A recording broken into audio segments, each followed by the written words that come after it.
आज के इस वीडियो में हम लोग कंप्लीट जो है सेट थ्री करने वाले हैं। यानी इससे पहले मैं सेट वन और सेट टू करवा चुका हूँ। अगर नहीं देखे तो जरूर जा करके है ना देखिएगा सेट वन और सेट टू।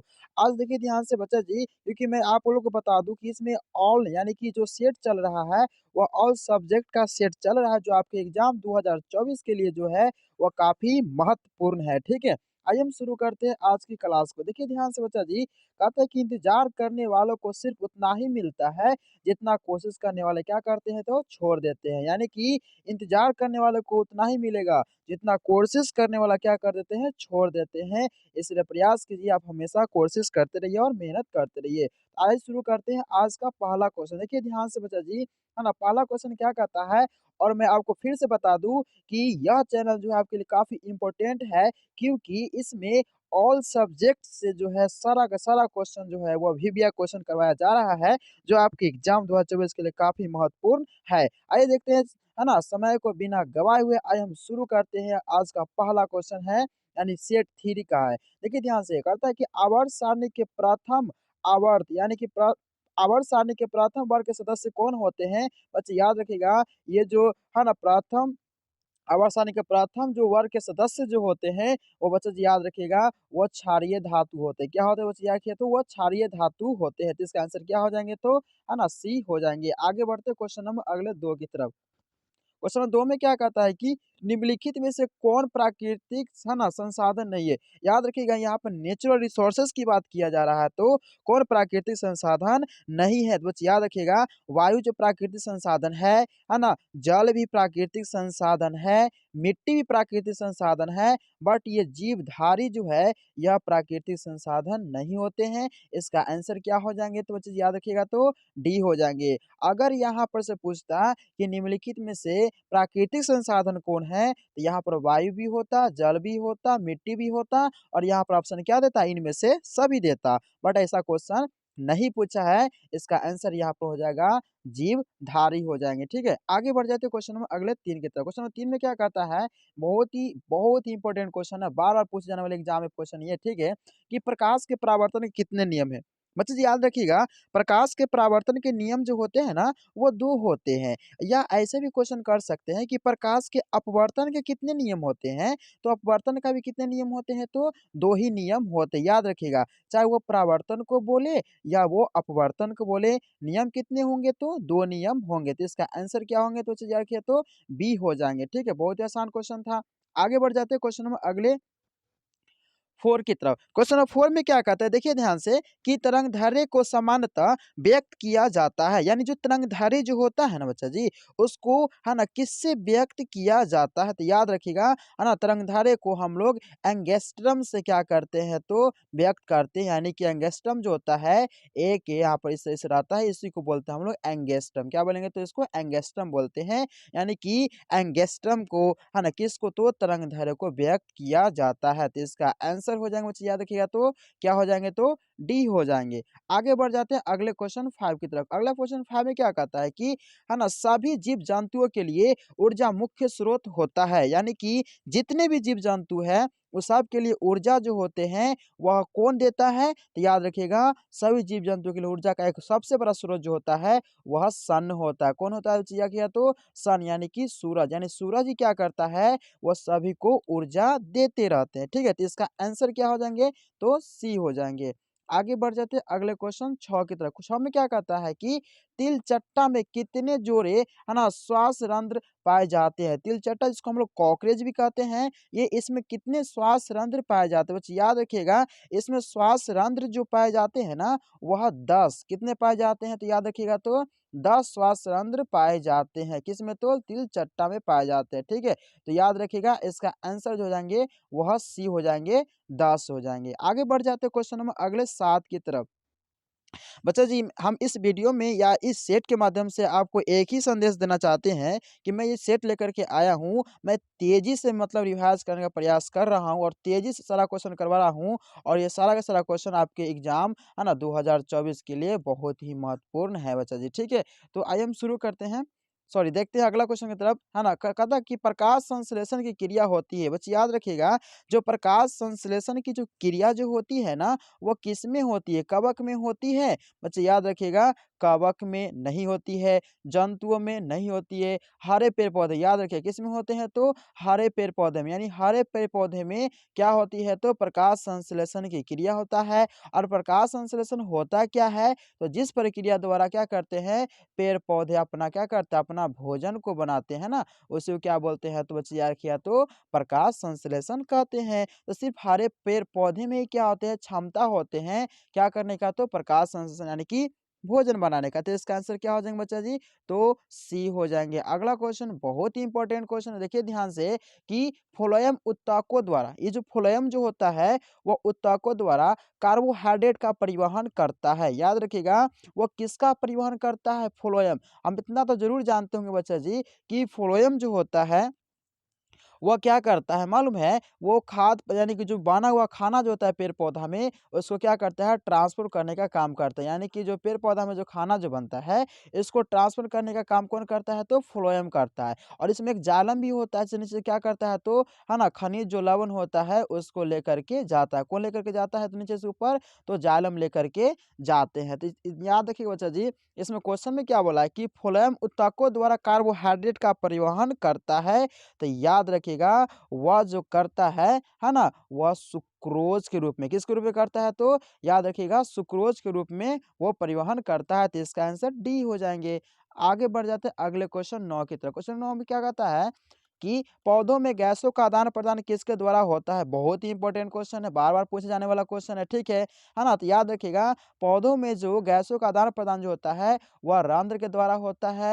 रंध्र कहाँ पाया जाता है बच्चे याद रखिएगा तो है ना, रंध्र जो होते हैं यानी कि अगर हम पत्ती की बात किया जाए, तो पत्ती में इसके निचले वाले भाग में क्या होता है छोटे-छोटे छिद्र होते हैं।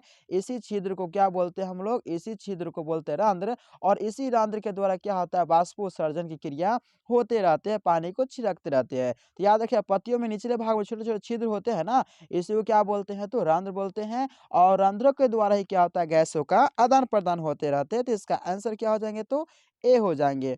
आगे बढ़ जाते हैं अगले क्वेश्चन 10 की तरफ। अगला क्वेश्चन 10 में क्या कहता है कि निम्न में से सबसे तेज हृदय धड़कन जो होता है वो किसका धड़कता है? यानी कि 4 ऑप्शन दिया है और ये 4 ऑप्शन में से आपको बताना है कि सबसे स्पीड जो धड़कन जो होता है वो किसका धड़कता है, ठीक है? व्हेल का, मछली का, इसका नहीं धड़कता है, चूहा का हाँ, यही होगा इसका आंसर याद रखिएगा।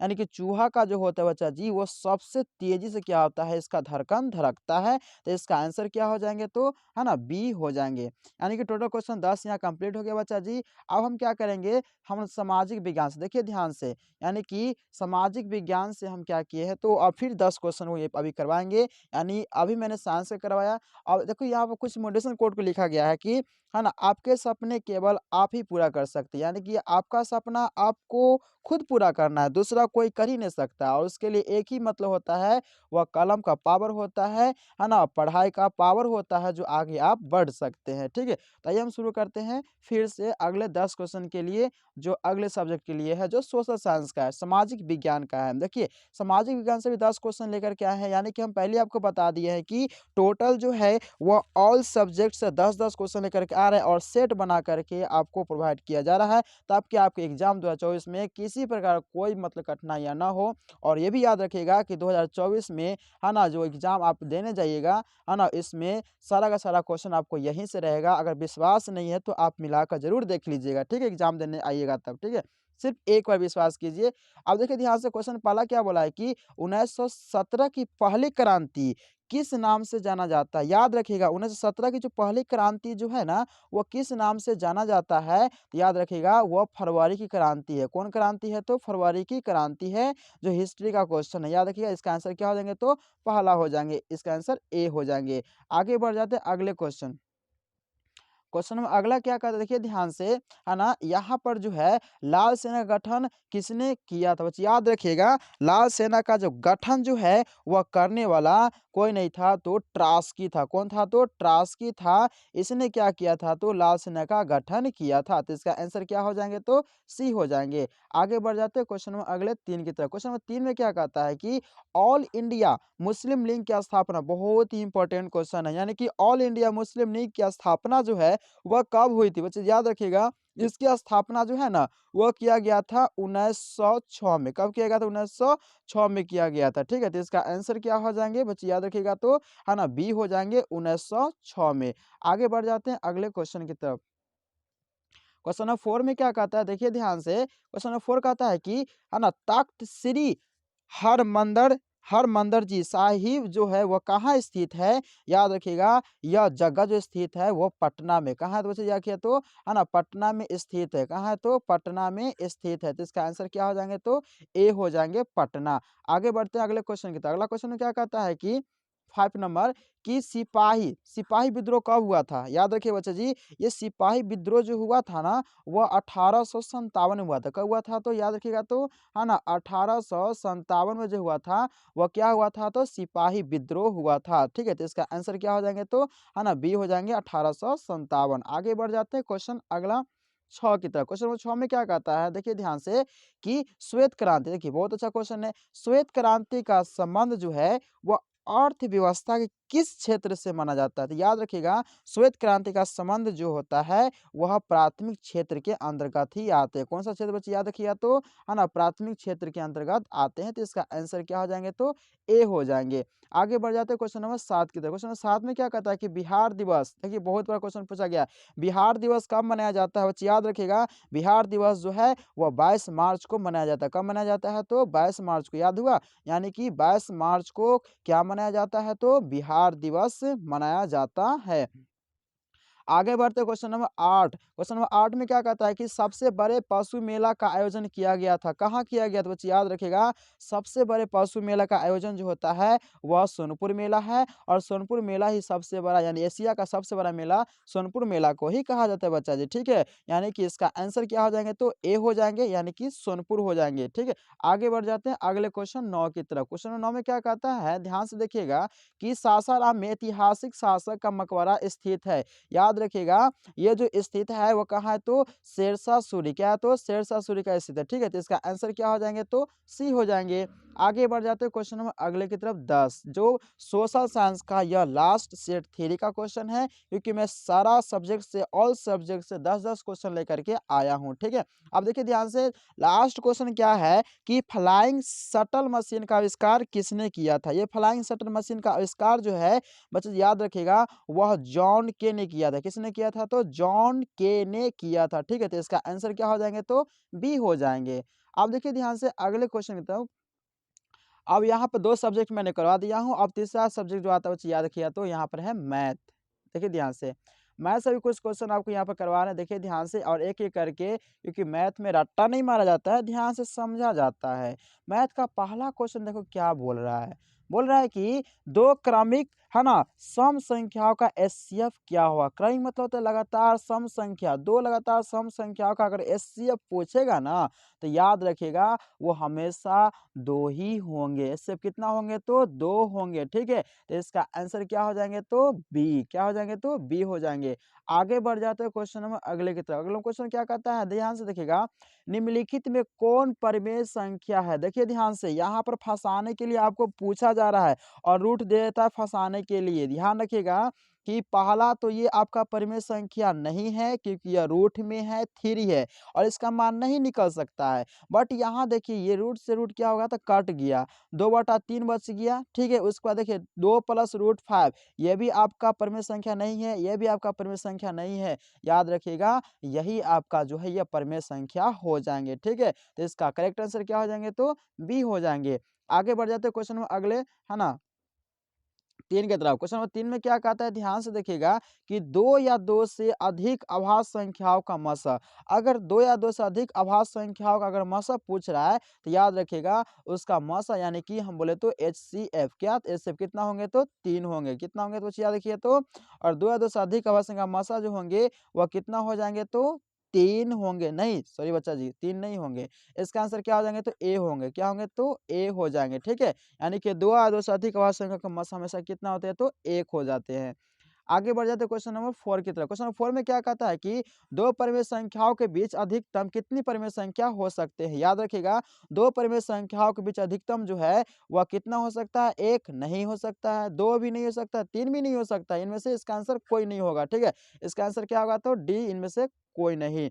आगे बढ़ जाते हैं क्वेश्चन नंबर अगले की तरफ। क्वेश्चन नंबर अगला 5 में क्या कहता है, ध्यान से देखिएगा कि निम्नलिखित में कौन है ना कौन-सा परिमेय संख्या है? बच्चे याद रखिएगा, निम्नलिखित में कौन अपरिमेय संख्या है? याद रखिए, यहाँ पर ये आपका परिमेय हो जाएगा क्योंकि इसका वर्ग निकलता है 6 सॉरी 8 निकलता है, इसका कितना निकलता है तो 6 निकलता है। ये आपका परिमेय हो गया, इसका भी निकलता है 9, ये परिमेय हो गया, बट इसका नहीं निकलेगा, इसका नहीं निकलेगा। यही आपका क्या होगा तो अपरिमेय संख्या हो जाएँगे। आगे देखते हैं ध्यान से क्वेश्चन नंबर अगला।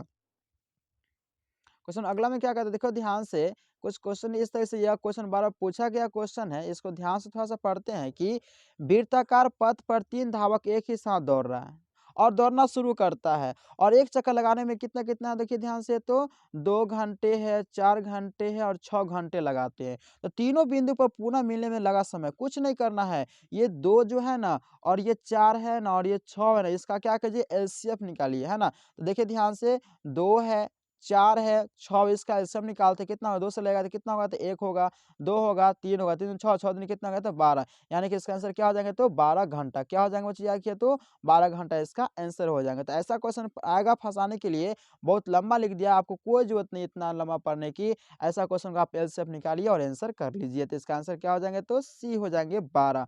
आगे बढ़ते देखिए ध्यान से, फिर उस टाइप से यही क्वेश्चन फिर पूछा गया है कि एक वृत्त पथ पर 3 धावक दौड़ रहा है, फिर सेम टू सेम वही चक्कर है, ठीक है? तो इस कुछ नहीं करना है, 1 है, 3 है और 5 इसका आंसर निकालिए तो कितना हो जाएगा? ध्यान दीजिए बच्चा जी, इसका आंसर जो है सत्या मतलब पंक्तियाँ 15 के आसपास 15 है, हाँ, नीचे था आपसे इसका आंसर, ठीक है? इसका आंसर क्या हो जाएँगे तो आपका आंसर इसका डी यानी कि 15 घंटे हो जाएँगे, ठीक है? यानी कि सेम टू सेम दोनों क्वेश्चन एक ही टाइप से पूछा गया है।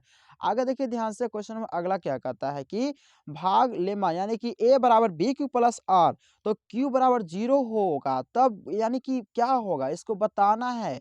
तो याद रखिएगा बच्चा जी हमेशा कि अगर a बराबर बी क्यू प्लस आर, ये आपका एल्गोरिदम का दिया गया यह सूत्र है। q बराबर अगर 0 होगा तो तब क्या होगा तो याद रखिएगा, वो हमेशा जो होगा वह b से, है ना, b और a जो होगा a से हमेशा बड़ा कौन होगा तो b होगा, ठीक है? हमेशा बड़ा क्या होगा तो b किससे तो a से बड़ा होगा, तो इसका आंसर क्या हो जाएंगे तो बच्चा जी a हो जाएंगे। आगे बढ़ जाते क्वेश्चन नंबर अगला 9 की तरफ। 9 में क्या कहता है कि भाग लेमा इससे है और यहाँ पर R0 दिया है, देखो ध्यान से R0 दिया है, तो इसमें क्या होगा तो याद रखिएगा ए बी को क्या करेगा विभाजित करेगा, ए जो बी को क्या करेगा तो विभाजित करेगा, इसका आंसर ए हो जाएंगे। आगे बढ़ते क्वेश्चन नंबर मैथ का, ये है ना, ये लास्ट है क्वेश्चन, देखिए ध्यान से, ए बराबर बी क्यू प्लस आर, तो मासा इतना है तो सॉरी मासा ए बी है, तो इसका ज्ञात पता करने के लिए तो याद रखिएगा इसका जो हो जाएगा ए और क्या होगा तो क्यू हो जाएगा, ठीक, इसमें है क्यू, ये आपका रहा, ठीक है? तो इसका आंसर क्या हो जाएंगे तो डी हो जाएँगे। यानी कि यहाँ पर जो है टोटल 10 क्वेश्चन मैथ का कंप्लीट हो गया है और ये ज़्यादा हार्ड क्वेश्चन नहीं है, आप ट्रिक से क्या कर सकते हो तो समझ सकते हो और बना सकते हो, ठीक है? अब अगले सब्जेक्ट की तरफ बढ़ते हैं। अगला सब्जेक्ट देखिए, अगला सब्जेक्ट पहला क्वेश्चन क्या कहता है कि रोमन लिपि क्या है? याद रखिए बच्चे जी, रोमन लिपि जो होता है वह अक्षरात्मक लिपि होता है। क्या होता है तो अक्षरात्मक लिपि होता है। तो इसका आंसर क्या हो जाएँगे तो डी हो जाएँगे। आगे बढ़ जाते हैं क्वेश्चन नंबर अगले 2 की तरफ। 2 में क्या कहता है कि है ना, भारत की प्राचीन लिपि कौन है? तो भारत की जो प्राचीन लिपि जो है ना बच्चे जी याद रखिएगा, वह ब्राह्मी लिपि है। कौन लिपि है तो ब्राह्मी लिपि है। तो इसका आंसर क्या हो जाएँगे तो याद रखिएगा ए हो जाएँगे। आगे बढ़ते क्वेश्चन नंबर अगले की तरफ, ठीक है? क्वेश्चन नंबर अगला 3 में क्या कहता है कि है ना, हिंदी में है ना हर्ष हो की संख्या कितने होते हैं? यानी कि इसका आंसर आप लोग कमेंट में ज़रूर करके बताइएगा कितने होते हैं। सबसे आसान क्वेश्चन है, इसीलिए आपको कमेंट में करने के लिए छोड़ दिया हूँ, ठीक है? अगला देखिए ध्यान से, क्वेश्चन नंबर 4 में अ का उच्चारण स्थान क्या होता है बच्चे? याद रखिएगा, अ का जो उच्चारण स्थान जो होता है वह क्या होता है तो है ना है ना, क्या होता है आ। तो याद रखिए बच्चा जी, अ का जो उच्चारण स्थान जो होता है वह कंठ से, कहाँ से होता है तो कंठ से होता है। इसका आंसर क्या हो जाएँगे तो डी हो जाएँगे। आगे देखिए ध्यान से, क्वेश्चन नंबर अगले की तरफ बढ़ते हैं 5 में। 5 में क्या कहता है क्वेश्चन, र तथा री का उच्चारण स्थान क्या होगा? र और री का उच्चारण स्थान देखिए, र, री, र, री, तालु, जीभ सट रहा है तालु में, तो इसका आंसर क्या होगा तो तालु हो जाएगा। क्या होंगे तो तालु, ठीक है? यानी तालु से दोनों का उच्चारण होंगे, तो इसका आंसर बी हो जाएँगे। आगे बढ़िए ध्यान से, देखिए ध्यान से। अब अगला क्वेश्चन देखिए यहाँ पर उसी का है जो आपका हिंदी यानी वर्णिका का है। आप सेकेंड बुक हिंदी का पढ़े होंगे, उसमें मगम्मा का भी मतलब बहुत सा चतुर्भुज किया गया था, ठीक है? पहला चैप्टर है दही वाली मगम ढहते विश्वास, दही वाली मगम्मा, इस सारे चैप्टर को पढ़े होंगे आप, ठीक है। पहला क्वेश्चन बोलता है कि मगम्मा का हाँ, मगम्मा के गाँव का नाम क्या था? बहुत ही आसान क्वेश्चन है बच्चे, याद रखिएगा। मगम्मा के गाँव के जो नाम था वो क्या था?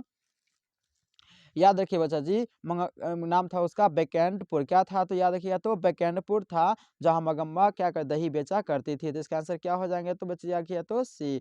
आगे देखिए ध्यान से, क्वेश्चन नंबर 2 में क्या कहता है? क्वेश्चन नंबर 2 में कहता है कि मगम्मा जो है वह क्या खाती थी? तो याद रखिएगा, वो खाती थी पान और सुपारी। क्या खाती थी? तो पान और सुपारी खाती थी, ठीक है। तो याद रखिए, इसका आंसर क्या हो जाएंगे? तो बी हो जाएंगे।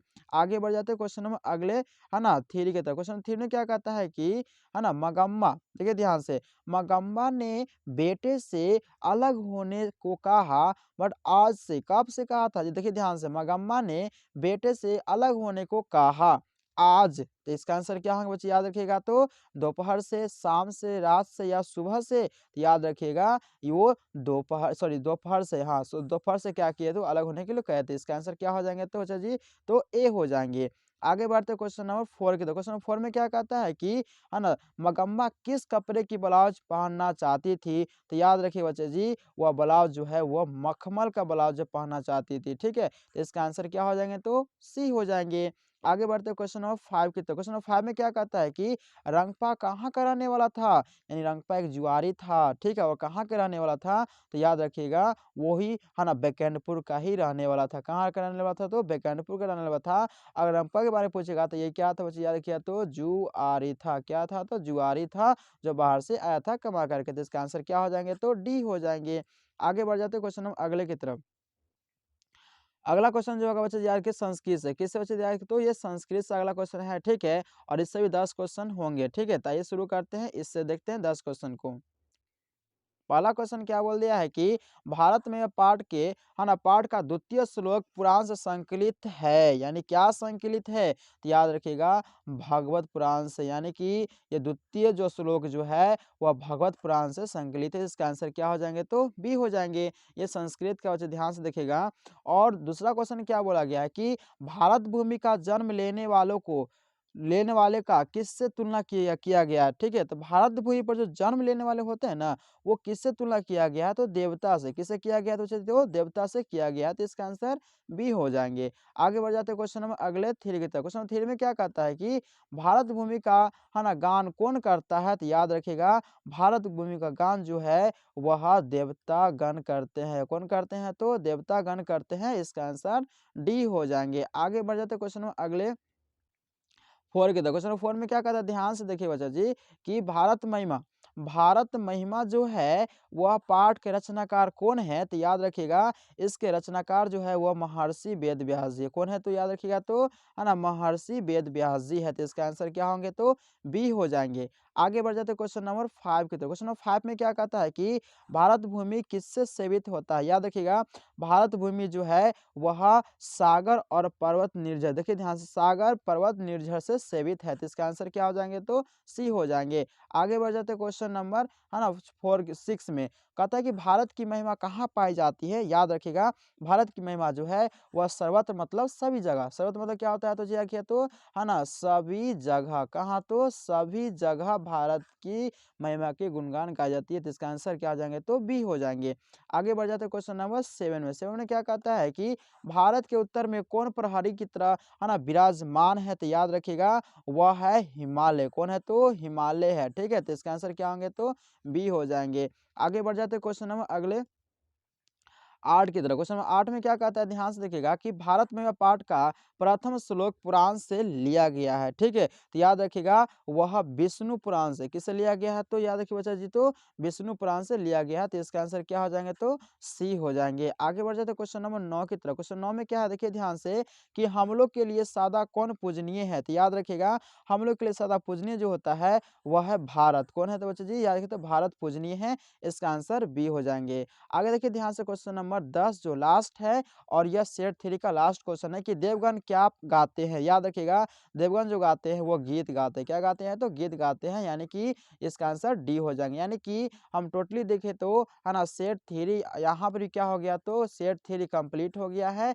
और सेट 4 अगला में क्या करेंगे अगले वीडियो में लेकर के आएँगे। दोस्तों अगर यह वीडियो अच्छा लगा होगा तो चैनल को ज़रूर सब्सक्राइब कीजिएगा, है ना? अगर ये और बेहतरीन लगा होगा तो अपने दोस्तों के साथ ज़रूर शेयर कीजिएगा।